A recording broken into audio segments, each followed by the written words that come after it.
Morning, everybody. Jeff from Rocky Valley Garage. This was the morning for tech tips, and I got another one for you. And hopefully, this one will take and help you out. This is part of the exhaust system out of the S10. This is a head pipe and the catalytic converter and the O2 sensor, of course. GM has decided that instead of putting through bolts in their flanges and stuff, they press in these studs, and there's a little knurl about right here, and they're supposed to take and hold the bolt in place when they go through here like this. And then when you take and put the flange on and spin the nut on, these are supposed to take and stay in place, and after a while they do not. Okay, and you wind up with a situation like this where you want to take this 12 millimeter nut off, and this is spinning. Okay, so this right here is a perfect example where if you had a portable welder, Harbor Freight has a wire feed flux core welder that would be perfect. It runs off 110. Not a sponsor, but they have some handy stuff. You can take and just tack weld the back of these, and then they'll go ahead and stay in place for you, and then you can take these things off and on as many times as you want. Okay, if you didn't think you wanted to take and drag the welder out, okay, what you could do is you could take and go to the next joint, okay, and see if you can get that off. And with penetrating oil and everything, we did get this one here off, and we also had all three studs loose.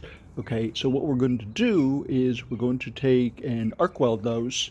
We have a stick welder here. It's real close to the front door of the shop.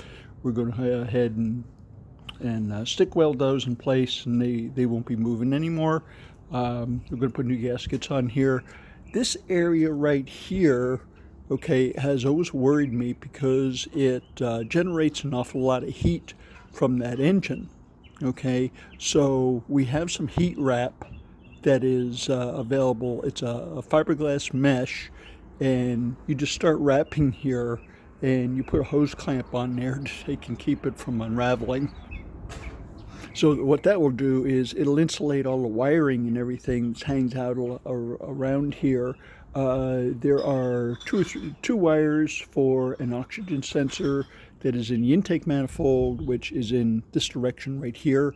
There's also the solenoid wire for the starter, which comes around here like this, and the starter actually sits about right here, and that's what we're replacing today. So to get the starter off,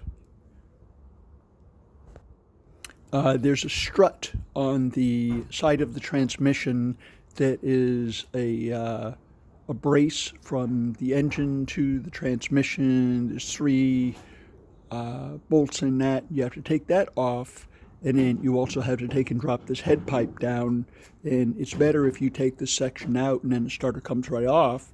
Okay, there's two 15 millimeter bolts holding on there, which you need a 6-point 15 millimeter socket.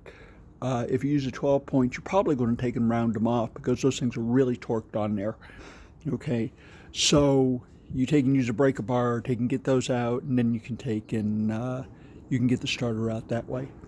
Okay, but wrapping this with heat wrap, will take and really keep the temperature down underneath there. Okay, make the floor of your car run a little bit cooler. If you have any undercoating on there, it won't be melting it off. Okay, hope I've given you a couple of good tips you can use in your daily work as you try and work on your car, and good luck with those projects. We'll talk to you next time.